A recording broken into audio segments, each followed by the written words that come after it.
ప్రభువు మీతో ఉందురుగాక. మీ ఆత్మతో ఉండునుగాక. పునీత మత్తయ్య గారు రాసిన సువిశేషంలోని భాగము. ప్రభువా మీకు మహిమ కలుగునుగాక. పునీత మత్తయ్య గారు రాసిన సువార్త 14వ అధ్యాయము 1వ వచనం నుండి 12వ వచనం వరకు. ఆ కాలమున గలిలయ ప్రాంత పాలకుడు హేరోదు యేసు ప్రఖ్యాతిని విని, ఇతడు స్నాపకుడగు యోహానే, అతడే మృతుల నుండి లేచి ఉన్నాడు, కావున అద్భుత శక్తులు ఇతని యందు కనిపించుచున్నవి అని తన కొలువు కాండ్రతో చెప్పెను. హేరోదు తన సోదరుడగు ఫిలిప్పు భార్య అయిన హేరోదియా కారణముగా యోహానును బంధించి చెరవేయించెను. ఎలైనా ఆమెను నీవు ఉంచుకొనుట ధర్మము కాదు అని యోహాను హేరోదును హెచ్చరించుచుండెను.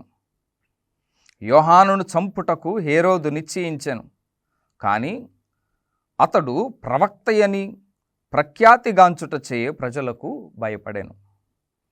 హేరోదు జన్మదినోత్సవమున హేరోదియా కుమార్తె సభలో నాట్యమాడి అతనిని మెప్పించగా, ఆమె ఏమి కోరినను దానిని ఆమెకు వసగెదను అని అతడు ప్రమాణపూర్వకముగా వాగ్దానం చేశాను. అప్పుడు ఆమె తన తల్లి యొక్క ప్రోత్సాహం వలన స్నాపకుడగు యోహాను శిరస్సును ఒక పళ్ళెరములో ఇప్పుడు ఇప్పింపుము అని అడిగాను.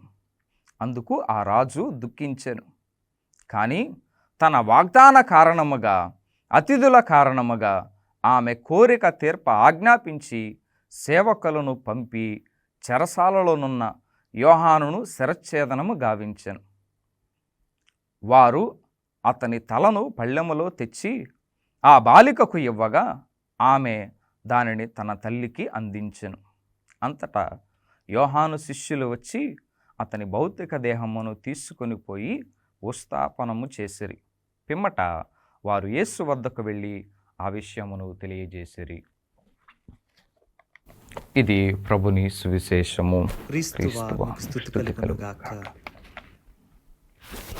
ప్రియమైనటువంటి సహోదరి సహోదరులారా, ఈ రోజున మనం ఆలకించినటువంటి సువార్త గ్రంథ పఠనములో యోహాను గారి యొక్క శరచ్ఛేదనము గురించి మనం ఆలకించి ఉన్నాం. బప్తిస్మ యోహాను గారు ప్రవక్తలందరిలో కల్లా గొప్పవాడు. ఎందుకనంటే యేసు ప్రభు వారి యొక్క మార్గాన్ని సిద్ధపరచటానికి యేసు ప్రభు వారికి ముందుగా వచ్చినటువంటి ప్రవక్త. అంతేకాకుండా స్వయంగా యేసు ప్రభు వారే అంటారు, మత్తయి సువార్త 11వ అధ్యాయము 11వ వచనములో, మానవులందరిలో స్నాపకుడగు యోహాను కంటే అధికుడగు వాడు ఎవ్వడూ పుట్టలేదని మీతో నిశ్చయముగా చెప్పుచున్నాను. ప్రియమైనటువంటి సహోదరి సహోదరులారా, ఎందుకని బప్తిస్మ యోహాను గారు అందరికంటే గొప్పవాడు అనంటే, దేవుని యొక్క చిత్తాన్ని నెరవేర్చటానికి, ప్రభు యొక్క మార్గాన్ని సిద్ధపరచటానికి ఎలాంటి ఆటంకాలు ఎదురైనా, సమస్యలు ఎదురైనా దేవుని చిత్తము నెరవేర్చాలి అనేటువంటి కంకణం కట్టుకొని ప్రజలకు బోధించినటువంటి వారు. ప్రియమైనటువంటి సహోదరి సహోదరులారా, ఆయన బోధనలకు అనేక మంది పాపులు, సుంకరులు, జారిణీలు, వ్యభిచారం చేసేటువంటి వారు పశ్చాత్తాపడ్డారు, హృదయ పరివర్తన చెందారు, మారు మనసు పొందారు. ఇదిగో దానికి చిహ్నంగా యోర్దాను నదిలో బప్తిస్మము పొందారు. ఆ విధంగా ప్రియమైనటువంటి సహోదరి సహోదరులారా, తప్పును తప్పుగా ఖండిస్తూ బప్తిస్మ యోహాను గారు నీతిని గురించి బోధించారు.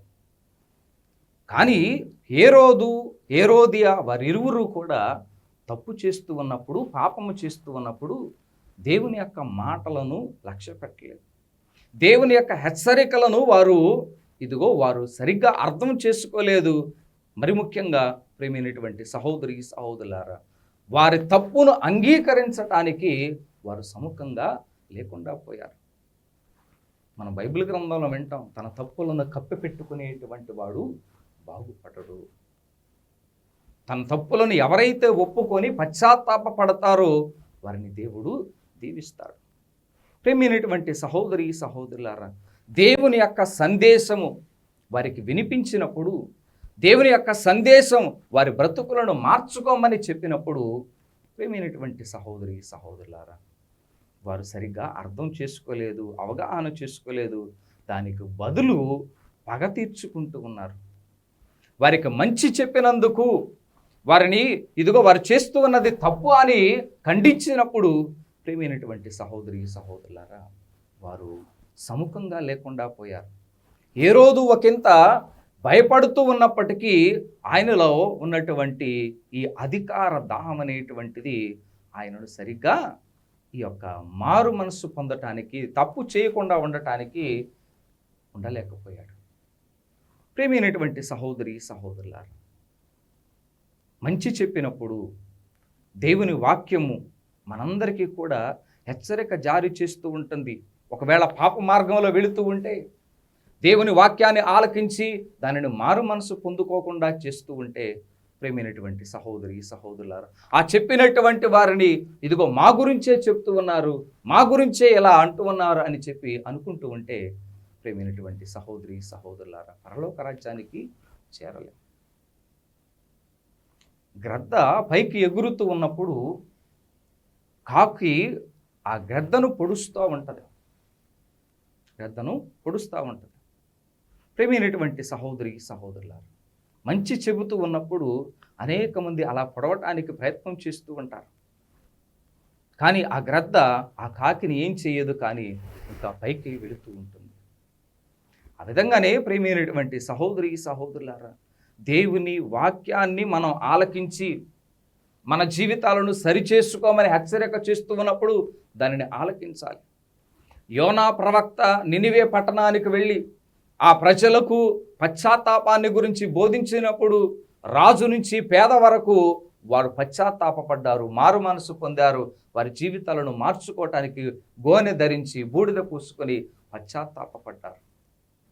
కానీ ఇక్కడ హేరోదియా వారు దేవుని యొక్క వాక్యాన్ని లక్ష్య పెట్టలేదు. ప్రియమైనటువంటి సహోదరి సహోదరులారా, మన జీవితాలలో కూడా దేవుని వాక్యం హెచ్చరిక చేస్తూ ఉంటుంది. ఒకవేళ త్రోవ తప్పుతూ ఉంటే, త్రోవ తప్పి కుడివైపునకు ఎడం వైపునకు వెళుతూ ఉంటే, ఇదిగో దారి అని మనకు దేవుని యొక్క వాక్యం సెలవిస్తూ ఉంటుంది. ఆ వాక్యాన్ని ఆలకిస్తూ ఉన్నామా? 119వ కీర్తనలో 11వ వచనంలో కీర్తనాకారుడు అంటూ ఉంటాడు, అయ్యా ఇదిగో నేను పాపము చేయకుండా ఉండుటకు నీ మాటలను, నీ వాక్యాన్ని నా హృదయంలో పెట్టుకుంటూ ఉన్నానని. ప్రియమైనటువంటి సహోదరి సహోదరులారా, దేవుని యొక్క వాక్యము సజీవమైనటువంటిది, చైతన్యవంతమైనటువంటిది. అది తప్పులను సరిచేస్తూ ఉంటుంది. ఈ రోజున మనందరూ కూడా బప్తిస్మ యోహాను గారు ఇదిగో పశ్చాత్తాపాన్ని గురించి బోధించినప్పుడు అనేక మంది మారారు. మరి దేవుని వాక్యము మనకు వినిపించబడుతూ ఉన్నప్పుడు ఆ వాక్యాన్ని మనం శ్రద్ధగా ఆలకిస్తూ ఉన్నామా?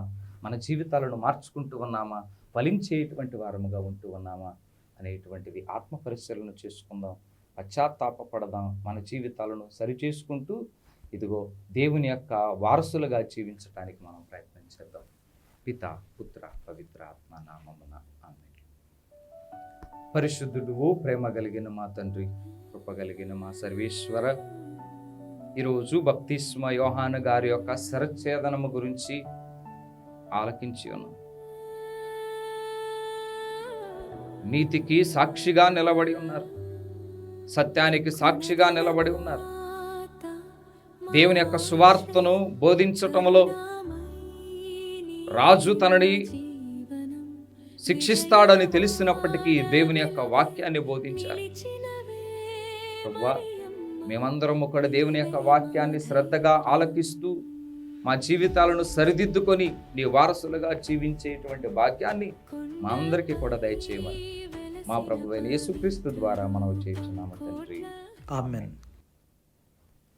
ప్రభువు మీతో ఉందురుగా, మీ ఆత్మతో ఉండునుగాక. సర్వశక్తి గల సర్వేశ్వరుడు పిత పుత్ర పవిత్రాత్మ సర్వేశ్వరుడు మనందరిని దీవించి సదాకాలము కాచి కాపాడునుగాక.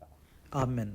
గుణదల మాత మా ఆశ్రయం, కరుణామయీ నీవే మా జీవనం, విజయవాడ వెలుగై నిలిచినవే